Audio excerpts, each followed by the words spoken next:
Hello friends, welcome to my YouTube channel. तो friends, आज हम बात करने वाले हैं लेव वाइगोत्स्की के बारे में और नोम चॉम्स्की के बारे में।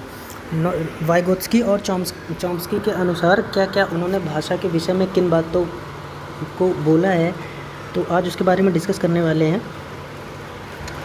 तो शुरू करते हैं। लेव वाइगोत्स्की के अनुसार बालक बालिका अपने परिवेश से अंतःक्रिया करते हुए सीखते हैं। अंतःक्रिया मतलब होता है कि बच्चे जब शुरुआती दौर में जब इस दुनिया में प्रवेश करते हैं, तो प्रवेश करने के साथ साथ वो बाहर की जो क्रियाएं होती हैं, अर्थात जो वातावरण होता है, उनका जो एनवायरनमेंट होता है, उसमें जिस प्रकार की भाषा या जिस प्रकार की चीज़ें चल रही होती हैं, उनको धीरे धीरे एब्जॉर्व करने की कोशिश करते हैं। और वही एब्जॉर्व करने के बाद जब वो देखते हैं, फिर उनके मन में एक आत्मसात करते हैं, अवलोकन करते हैं, उसके बाद ही वो सीखते रहते हैं। इसी प्रकार से वो अपने परिवेश से अंतःक्रिया करते हुए सीखते हैं। सेकंड पॉइंट है, निजी भाषा अर्थात मातृभाषा बालक या बालिका के संज्ञानात्मक विकास में सहायक होती है। निजी भाषा, इसको प्राइवेट स्पीच भी बोल सकते हैं या इसको मातृभाषा बोल सकते हैं। कि अब बच्चा जो अपनी लैंग्वेज होती है, जो वहाँ पर लैंग्वेज, जो इन्वायरमेंट में वो लैंग्वेज बोली जाती है, लोकल लैंग्वेज बोली जाती है, वहाँ से बच्चों की जो बौद्धिक विकास होता है अर्थात संज्ञानात्मक विकास है, उसमें क्या होती है, सहायक होती है। नेक्स्ट पॉइंट पर चलते हैं। भाषा मानव का सर्वश्रेष्ठ यंत्र है जिसके द्वारा हम ज्ञान का निर्माण कर सकते हैं, समझ सकते हैं और समझा सकते हैं। तो वाइगोत्स्की का कहना है जो भाषा है, लैंग्वेज है, वो मानव का सर्वश्रेष्ठ यंत्र है। बहुत इंपॉर्टेंट पॉइंट है। एज इट इज़ क्वेश्चन पूछा जाता है आपके एग्ज़ाम्स में, सीटेट में और यूपी टेट दोनों में पूछा जाता है। पर सीटेट में कई बार हर पेपर में रिपीट होने वाला क्वेश्चन है ये, कि इस तरह से क्वेश्चन पूछा जाता है कि मानव का सर्वश्रेष्ठ यंत्र भाषा है, ये किसने कहा था? तो वाइगोत्स्की ने कहा था। या इस प्रकार से पूछा जाता है, मानव का सर्वश्रेष्ठ यंत्र किसे कहा गया है? तो किसे कहा गया है? भाषा को बोला गया है, लैंग्वेज को बोला गया है, जिसके द्वारा हम ज्ञान का निर्माण कर सकते हैं, समझ सकते हैं और समझा सकते हैं। ठीक है, आगे बढ़ते हैं। समाज संस्कृति सिद्धांत के नाम से भी जाना जाता है ये वाइगोत्स्की का सिद्धांत। ये समाज संस्कृति सिद्धांत के नाम से जाना जाता है। 1 नंबर का कन्फर्म क्वेश्चन है, पूछा जाता है हिंदी पैडागॉजी में। ये क्वेश्चन ना पूछा जाए हो ही नहीं सकता। मतलब सामाजिक सांस्कृतिक सिद्धांत भी बोलते हैं, या समाज संस्कृति सिद्धांत पूछा जाता है कि किसने समाज संस्कृति का सिद्धांत दिया, तो उस ऑप्शन में होगा वाइगोत्स्की। तो उसी को आपको टिक करना है कि समाज संस्कृति सिद्धांत को वाइगोत्स्की के सिद्धांत के नाम से जानते हैं। ठीक है, अगला पॉइंट है, बच्चा आंतरीकरण अर्थात आंतरीकरण का अर्थ होता है कि वातावरण से जो हमें ज्ञान प्राप्त होता है। जब बच्चा इन्वायरमेंट से जब सीखता है, लर्निंग स्टेज पे होता है। लर्निंग तो जिंदगी आजीवन चलने वाली प्रक्रिया है। पर जब बच्चा शुरुआती दौर में जब लर्न करता है अर्थात सोसाइटी या इन्वायरमेंट सीखता है, तो सीखने के दौरान वो जो सीखता है उसका अवलोकन करता है, मतलब देखता है, उसके बाद आत्मसात करता है। ये अपने भीतर आत्मसात करके सीखता है। अपने भीतर आत्मसात मतलब होता है कि उसको रिमाइंड करने के बाद उसको धीरे धीरे वो भाषा, जैसे कुछ बोलते हैं हम उसके सामने, बेटा पापा बोलो, बेटा मम्मी बोलो, तो जो बोला जाता है उसको धीरे धीरे अपना समझता है। देखते हैं तो कुछ दिन तक बच्चा नहीं बोल पाता है, पर कुछ दिन जब आत्मसात कर लेता है, जब चीज़ों को समझ लेता है, तो कुछ दिन बाद वो इन वर्ड को अपने आप एक्सप्रेस करने लगता है या स्पीक करने लगता है, बोलने लगता है। ठीक है, तो बच्चा आंतरीकरण अर्थात वातावरण से प्राप्त ज्ञान के अवलोकन का अपने भीतर आत्मसात करके सीखता है। ठीक है, आगे बढ़ते हैं। तो ये वाइगोत्स्की ने 3 महत्वपूर्ण पक्ष दिए हैं, लैंग्वेज के 3 महत्वपूर्ण पक्ष दिए हैं कि एक है सामाजिक वाक्य, दूसरा है सामाजिक वाक्य को इंग्लिश में बोलते हैं सोशल स्पीच, निज वाक्य प्राइवेट स्पीच, और आंतरिक मनोवाक्य अर्थात इंटरनल स्पीच।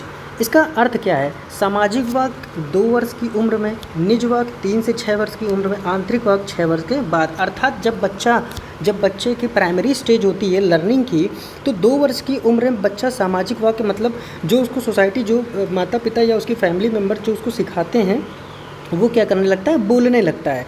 ठीक है, 3 से 6 वर्ष की उम्र में निज वाक्य, मतलब निज वाक्य मतलब जब आपने ज़्यादातर देखा होगा 3 से 6 साल के बच्चों को कि वो कुछ ना कुछ बोलते रहते हैं। जैसे बोलेंगे कि ये कोई ड्राइंग करते समय बोलेंगे कि यह इस जगह पर ब्लू रंग भरा जाएगा, फिर वो कलर उठाते हैं पर खुद बोलते हैं ये ब्लू रंग तो है नहीं, ये वाला मुझे गाढ़ा ब्लू रंग चाहिए। वो खुद से ही बात करते हैं, मतलब प्राइवेट स्पीच का मतलब ये है स्वतः ही बात करते हैं, अपने आप कोई ना कोई काम करते रहते हैं, बोलते रहते हैं, उसी को निज वाक्य बोलते हैं, अर्थात प्राइवेट स्पीच बोलते हैं कि बच्चा स्वयं से बात करके सीख रहा है या कोई कार्य को कर रहा है, उसी को प्राइवेट स्पीच बोलते हैं। तो अब नेक्स्ट है आंतरिक मनोवाक्य। 6 वर्ष के बाद बच्चा ज़्यादा बोलता नहीं है, वो चीज़ों को अपने दिमाग में ही अपने मन में सॉल्व करने की या समझने की कोशिश करता रहता है। ठीक है, तो वाइगोत्स्की ने भाषा के 3 महत्वपूर्ण पक्ष बताए हैं। पहला सामाजिक वाक्य 2 वर्ष की उम्र में, निज वाक्य 3 से 6 वर्ष की उम्र में और आंतरिक मनोवाक्य अर्थात 6 वर्ष की बाद की उम्र में। ध्यान रखिएगा, कभी कदार इससे एक क्वेश्चन पूछ लिया जाता है। कि आगे बढ़ते हैं। वाइगोत्स्की के अनुसार शुरुआती सालों में भाषा और विचार एक दूसरे से स्वतंत्र होते हैं, अर्थात जब बच्चे की प्राइमरी स्टेज होती है, शुरुआती सालों में वो भाषा और विचार एक दूसरे से स्वतंत्र होते हैं। कैसे होते हैं? स्वतंत्र होते हैं। चलिए आगे बढ़ते हैं। अब बात करते हैं नोम चॉम्स्की की। ये वाइगोत्स्की के बारे में आप समझ ही गए होंगे कि वाइगोत्स्की के बारे में एक पॉइंट अगर कोई डाउट हो तो आप कमेंट कर सकते हैं, दोबारा से समझा दिया जाएगा। नोम चॉम्स्की के बारे में जानते हैं कि प्रत्येक बालक, नोम चॉम्स्की ने क्या कहा था बच्चों के बारे में कि प्रत्येक बालक भाषा सीखने की जन्मजात शक्ति अर्थात क्षमता के साथ पैदा होता है। कि जब बच्चा पैदा होता है तो उसके अंदर इतनी कैपेबिलिटी होती है कि भाषा को वो क्या कर सकता है, सीख सकता है। अर्थात तो इसका अर्थ यह है कि जब बच्चे को किसी चीज़ को, जैसे हम कुछ बोलते हैं या हम उसको भुलवाने की कोशिश करते हैं, तो ये ऐसा तो है नहीं कि हम उसको शुरुआत से नियम बताने लगते हैं, बेटा ये संज्ञा है या पापा बोलना है तो पा बोलो, फिर आ की मात्रा लगाओ, या इस तरह से तो बोलते नहीं हैं। एग्जैक्ट एज इट इज़ हम लोग बोलते हैं, तो धीरे धीरे क्या होता है, बच्चा सीख जाता है। तो उसी को नोम चॉम्स्की ने बताया कि प्रत्येक बालक भाषा सीखने की जन्मजात शक्ति या क्षमता के साथ पैदा होता है। ठीक है, नेक्स्ट पॉइंट क्या है, और जिसको इसी में ऐड करेंगे, ये पॉइंट अलग से रख दिया था पर इसी में है, इनबिल्ड है कि प्रत्येक बालक भाषा सीखने की जन्मजात शक्ति या क्षमता के साथ पैदा होता है, जिसको एलईडी बोलते हैं, अर्थात भाषा अर्जन यंत्र बोलते हैं। एक बार फिर से रिवाइज कर दे रहा है, इसको ध्यान रखिएगा कि प्रत्येक बालक भाषा सीखने की जन्मजात शक्ति अर्थात शक्ति या क्षमता के साथ पैदा होता है, जिसे भाषा अर्जन यंत्र बोलते हैं, लैंग्वेज एग्जीक्यूशन डिवाइस बोलते हैं, एलएडी। पूछ लेता है एग्जाम में एलएडी का फुल फॉर्म क्या है, तो लैंग्वेज एग्जीक्यूशन डिवाइस अर्थात भाषा अर्जन यंत्र। भाषा अर्जन यंत्र मतलब बच्चों में जो बच्चों को सीखने को, जन्मजात सीखने की कला को उन्होंने लैंग्वेज एग्जीक्यूशन डिवाइस का नाम दे दिया, अर्थात भाषा अर्जन यंत्र का नाम दे दिया। तो कभी भी एलईडी की बात की जाएगी कि एलईडी किसने बताया या एलईडी लैंग्वेज एग्जीक्यूशन डिवाइस या भाषा अर्जन यंत्र को किसने रिप्रेजेंट किया, तो किसका नाम आएगा, नोम चॉम्स्की का आएगा। किसका आएगा, नोम चॉम्स्की का। नेक्स्ट पॉइंट है एलईडी की आवश्यकता सभी भाषाओं को समझने से संबद्ध है, अर्थात एलईडी मतलब भाषा अर्जन यंत्र। सीधी सी बात है कि कोई भी बच्चा कहीं भी पैदा हो रहा है, किसी भी जगह पे किसी भी लोकेलिटी में पैदा होता है, वहाँ की जो लोकेलिटी में जो भाषा जो लैंग्वेज का यूज़ किया जाता है वो उसी भाषा अर्जन यंत्र अर्थात बच्चे की जो क्षमता है उसी के आधार पर वो सभी भाषाएं सीख सकता है, जिस प्रकार से वहाँ की सोसाइटी में भाषाएं बोली जा रही हैं। ठीक है, आगे बढ़ते हैं। एलईडी 5 साल तक ज़्यादा सक्रिय रहता है, यह संवेदन काल होता है, अर्थात जो लैंग्वेज जो बच्चों को जो भी शुरुआत से जो आदत डाल दी जाती है, अर्थात जिस लैंग्वेज में हम बात करते हैं वही बच्चे की क्या हो जाती है, आदत बन जाती है। तो जिस लैंग्वेज में अमूमन देखा गया है कि जिस लैंग्वेज में हम लोग बात करते हैं, हमारा पर्यावरण होता है, हमारा परिवेश होता है, उसी में बच्चे क्या हो जाते हैं, ज़्यादा सक्रिय हो जाते हैं, लैंग्वेज सीखने के लिए ज़्यादा सक्रिय होते हैं, और वो संवेदन काल होता है। उसके बाद धीरे धीरे क्षमता कम होती जाती है और अन्य लैंग्वेज, उसके बाद अपेक्षाकृत अन्य लैंग्वेज सीखने में थोड़ी सी कठिनाई महसूस, सीख जाता है बच्चा पर थोड़ी कठिनाई महसूस होती है। ठीक है, कुछ क्वेश्चन है वाइगोत्स्की और चॉम्स्की के से रिलेटेड जो एज इट इज़ एग्ज़ाम में पूछे जाते हैं, वही आपके सामने रखा हुआ है हमने, तो देखिएगा, सॉल्व करने की कोशिश कीजिएगा अपने मन में, उसके बाद देखिएगा। वाइगोत्स्की के सिद्धांत को किस नाम से जाना जाता है? सामाजिक सांस्कृतिक सिद्धांत। भाषा को सर्वश्रेष्ठ यंत्र किसने कहा है? लेव वाइगोत्स्की ने।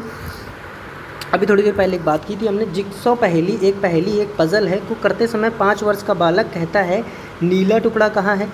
नहीं, खुद से बोल रहा है। एक बच्चा है जो पेंटिंग कर रहा है, वो खुद से बोल रहा है कि कोई पेंट कर रहा है, वो कलर ढूंढ रहा है, वो कलर ढूंढ रहा है तो खुद बोल रहा है कि जैसे बैठे रहते, नीला टुकड़ा कहाँ है? ये रहा नीला टुकड़ा।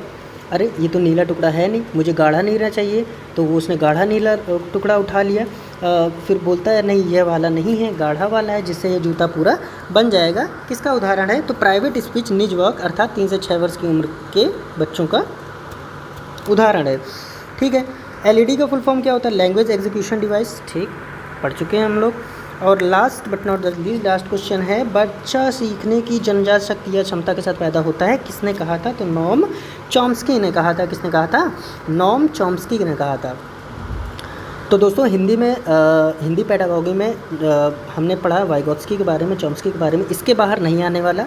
आराम से पढ़िए, ध्यान से पढ़िए, धैर्य से पढ़िए। इतनी सी बात अगर दिमाग में रख लेंगे तो आपके कोई क्वेश्चन इन दोनों से रिलेटेड गलत नहीं होंगे। और ज़्यादा से ज़्यादा प्रैक्टिस सेट लगाइए, आपके एग्ज़ाम्स जुलाई अगस्त में होने वाले हैं, तो कीप प्रिपेयरिंग। सो मिलते हैं नेक्स्ट वीडियो में। तो अगर वीडियो पसंद आई हो तो please like share and subscribe. Thank you.